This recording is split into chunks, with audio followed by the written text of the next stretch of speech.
SRH ఈ ఐపీఎల్లో cup కొట్టలేదేమో కానీ రికార్డుల తుప్పు మాత్రం రేగొట్టిరని చెప్పాలా. ఎండ్లో కేకేఆర్ బెండు తీసిర్రు. లాస్ట్ టైం ఫైనల్లో ఓడిపోయిన రివెంజ్ని ఈసారి ఒక రేంజ్లో తీసుకురని చెప్పాలా. నిజంగా లాస్ట్ పంచ్ మనదైతే ఆ కిక్కు వేరప్ప అనేలాగా బ్యాటింగ్ చేశారు.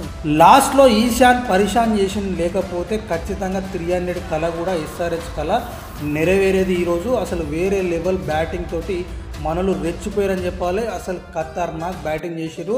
ఎడ్డు మాత్రం తన ఎడ్ వెయిట్ చూపించిండు. అభిషేక్ చేక్ చేసిండు. అసలు కిర్రాక్ బ్యాటింగ్ చేసిండు. క్లాస్ పేరులో క్లాస్ కానీ బ్యాటింగ్లో మాత్రం ఫుల్ మాస్ అనేది చూపించిండు.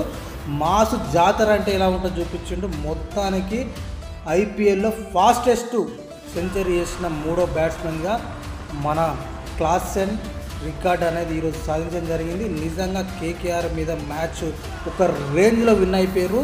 రివెంజ్ కూడా ఒక రేంజ్లో తీసుకున్నారు. ఖతర్నాక్ బ్యాటింగ్ చేసారు.